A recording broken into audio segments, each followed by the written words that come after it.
Boxing King Media in association with boxer Shane Mcguigan. Robbie Davis Jr., a big fight night for him, change of opponent. How much do you know about Dara Foley? Just what we've really seen. You know, he's game. He comes to have a go. He's quite throws his head in, throws his shots nice and wide, and can get tagged. But he always gets up and always gives a good account of himself. So we're in for a hard night's work. Obviously, you're no stranger to jet lag. I was talking to him yesterday, and he's only been in the country about 10 days. Do you think that's going to be enough for him to acclimatise from Australia's plus 12 hours, I think it is? Yeah, I don't think he's going to play much of a factor. The only thing is, might play on the weight, but he doesn't look like he's a massive 140. One of the things he said to me yesterday was he picked up on the fact that Robbie hasn't been at his best in his last 2 or 3 fights, but he still obviously managed to get the win. How key is it for Robbie to look good Saturday night? Yeah, it's very important. You know, Robbie's career he's 33 years of age. You know, he's been British, Commonwealth and European champion. He wants to fight for a world title.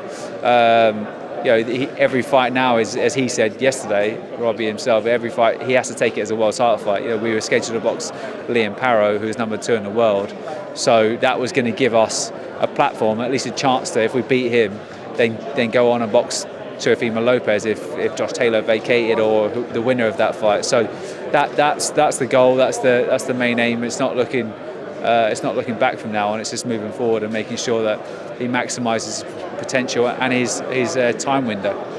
Have you seen much of Dara Foley's media stuff he's done this week? People are kind of liking his Irish wit and humour. I saw one clip. I thought it was quite funny. If you need 8 to 10 weeks to get ready for a fight, you should be on Love Island. I might have sent that into the group, and I said a few of you need to be going and applying for Love Island. So no, he's got the right mindset. Good stuff. And the main event, do you know much about Diego Pacheco? How good do you think he is as a world prospect? Saw some of the footage with him and Benn sparring, so that looked pretty tasty stuff. 22 years of age, looks big for the weight. I don't know how long he'll stay at 168, but I'm excited to see him on Saturday, to see it up close. You know, you always see these fighters on TV, but then when you see them in the flesh, you get a gauge of how good they can be. And I think, you know, from all the whispers, he's pretty special talent. It's no secret that you did a bit of work with Tommy Fury.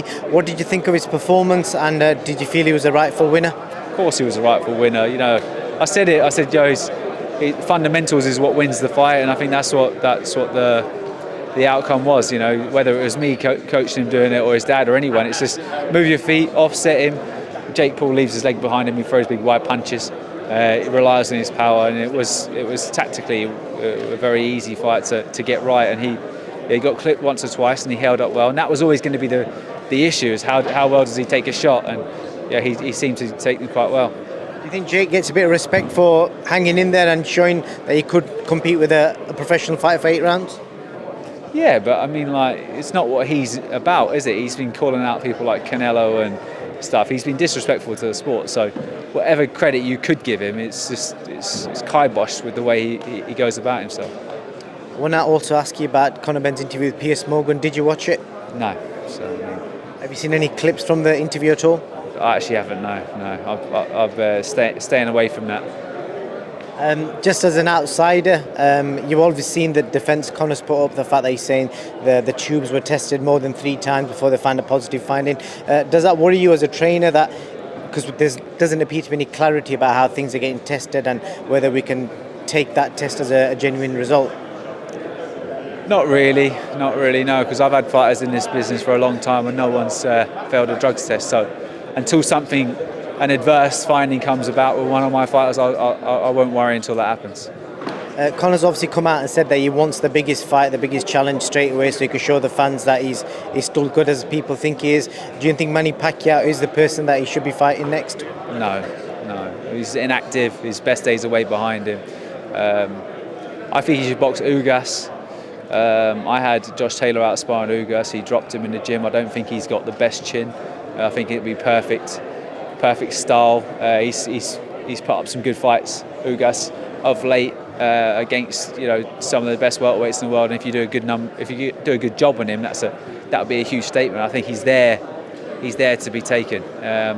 and you know, yes, it's not a Manny Pacquiao name, but it's still going to get a lot of credibility off it. And you don't have to pay him as much as you pay Manny Pacquiao, so probably be a lot easier to make.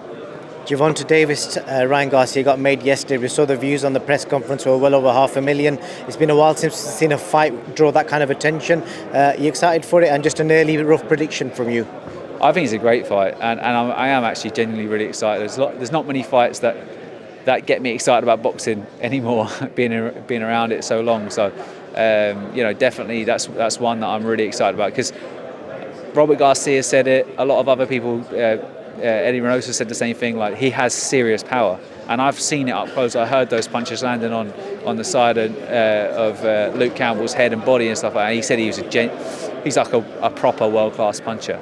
And when you got that power and you got that speed, he's a handful for anyone. Plus his height and then you go and look at the fights with Javonte Davies, with the fact that Leo Santa Cruz was having a lot of success. He was hitting him a lot. He was outworking him. So this isn't just a complete walkover.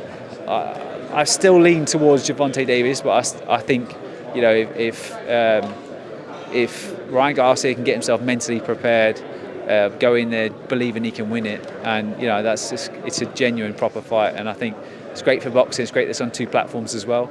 I looked at. I think he's got 9.1 million followers, Ryan Garcia, and then Javonte's got about 4.5 million as well. So it's been a long time since 2 superstars like that have boxed each other, and I think it's just only good things for boxing.